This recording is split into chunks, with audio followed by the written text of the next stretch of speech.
Layla was diagnosed with sickle cell anemia. We found out when she was about 2 weeks old. We had 2 kids previously, none of them had the disorder, and so it was kind of a shock. Sickle cell changes your life. With my other children, if they get the common cold or if they get a fever, you don't really think twice about it. With her, every time she gets a fever, every time she gets sick, your instincts are like, okay, is this going to morph into something? I found out about C.U.R.E while I was inpatient with my daughter. We would have these parent advocates come into the room. It's just really nice, having somebody who doesn't have a medical background per se, to be able to come in and talk to, just to check up on me, or my family, to say, hey, how are you guys doing?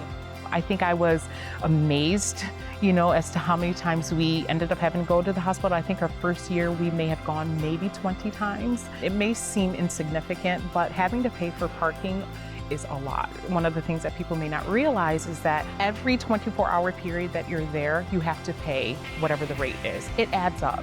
One of the benefits that C.U.R.E offers is that, whenever I'm in the hospital, a parent advocate is always willing to come and say, hey, do you need assistance with parking? And it helps to offset some of those costs, as well as they offer food vouchers, for families that may need that. And it's just those little things that kind of add up that makes a difference for a family who, may be on a tight budget.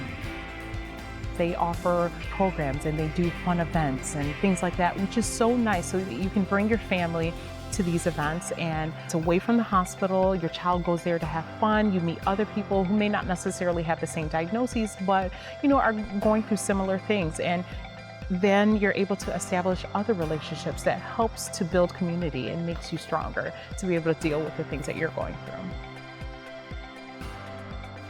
There's so many things that they do to offer families the opportunity to have fun away from the hospital setting, because I think that sometimes when you're in the hospital, that's all you seem to think about, is that my child has this diagnosis and we're here, and all of the frustrations that kind of go along with that. Having a parent advocate is, I'm just able to talk to somebody, to be able to say, this is a lot. And to have somebody say, you know what, it's okay. This is, I'm here for you. We are here to kind of walk you through this process. Whatever you need, I'm there to support you. And it may not seem like a lot, but it is. And just to have a smiling face, and not somebody walking into the hospital to say, this is what's wrong with your child, this is what's happening. Just somebody to say, what's going on with you? What can I do to help? That, I think, is what makes C.U.R.E amazing.